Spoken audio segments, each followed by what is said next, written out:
You know what's not fucking gay? Well, Kinda.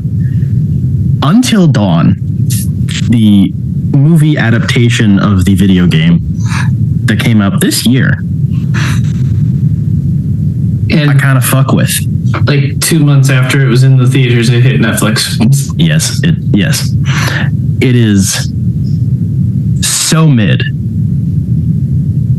And I respect it for that. Explain, sir.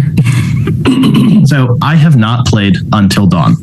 This has been mentioned many times. I don't have a PlayStation, so just haven't gotten around to it. I'm familiar enough, I guess, with the iconography. I'm familiar with the type of game.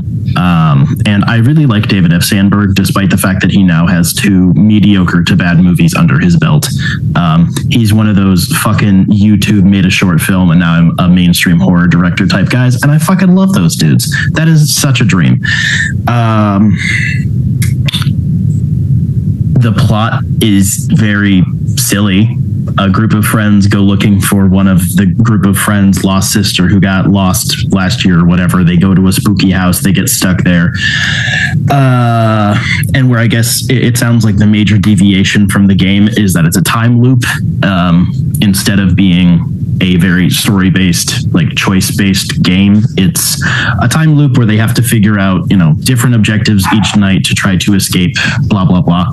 And I remember when the trailer came out, I thought that premise sounded kind of cool. It as a gimmick, but also just as like a vague allusion to like, I guess, playing a video game where you die. I don't know. There's something there. I also liked that the day changed every loop. Like, it wasn't the same exact thing every day. It was slightly different. It was a natural disaster or a masked killer that was killing them, or one of the rules is you can't just wait it out the locked bathroom. Like, you have to actually escape. So I liked that it changed. It wasn't just Groundhog Day, because that shit gets old really fast. Yes. The general unpredictability of it, I thought was pretty cool. I like that it didn't seem like it took itself too seriously. It was trying, I guess, to be relatively intense for what it is. And it's not a horror comedy by any means, but it was relatively funny when it had moments. I don't know. There's the sequence of them exploding because they drank water was incredibly funny for me. I don't know. Some of it cracked me up. It kind of bothered me because it didn't follow the sequence of how that was annoying, but I feel like that was definitely an intentional fuck you just for the sake of being stupid. But yeah, I don't know. It doesn't feel like it's trying too hard to be too serious because it knows it has a pretty weak script and it's mostly relying on its aesthetic. And I can abide by that. It was a decent 90-minute watch. I think I had like a couple of drinks and was just having a decent time. Like, it wasn't scary, but it wasn't off-putting for me either. I didn't like the old lady. That was annoying, but that's just because I don't fuck with old ladies at all. You never like old ladies.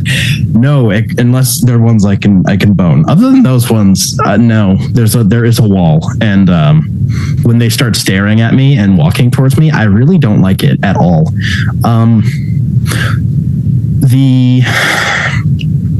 I think the one thing that I had a major, like, proper gripe with was I think that most adaptations or like on-screen representations of trying to do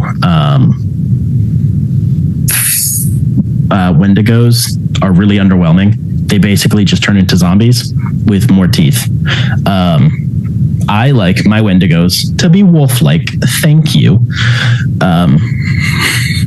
But beyond that, I don't know. The selection of the horror we get to see was decently mixed. The set design was pretty cool, obviously extremely on the nose, but like, it felt like it was shot fairly well. There was a decent use of light and shadow.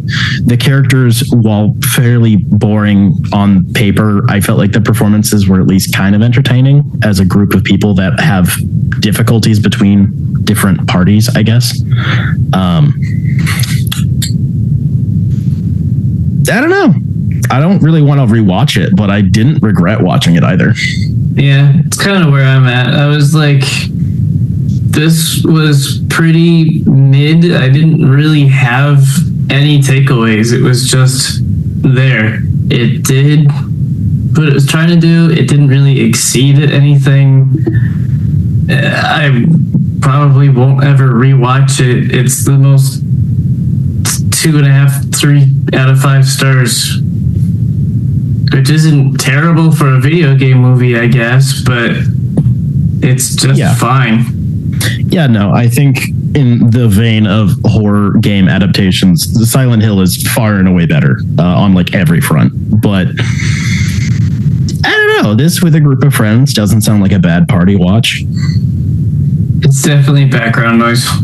Yeah. It was cool that Peter Stormare reprises his role from the game. That was neat. It sounds like the fans of the game were all over that, because also the ending basically implies that the game happens afterwards or whatever. Yes. So I don't know. He was chewing scenery like a motherfucker. That was great. He's always a good time. I loved watching the psychology major get his shit kicked in multiple times. He was so annoying. I know people like that, and it's so funny when you see, you're like, that's my buddy Bill, and then they're like, yeah, fuck Bill. In this situation, Bill's the worst guy to have around, and that was, I don't know. I gave this movie 3 out of 5 stars, and I put it in between the Super Mario Brothers movie and Sonic the Hedgehog 3. That's about where this is going to land, I think.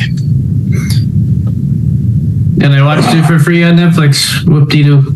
Same. I was going to watch it in the theater, but I just didn't get around to it. It had nothing to do with its like middling reception. I was just busy.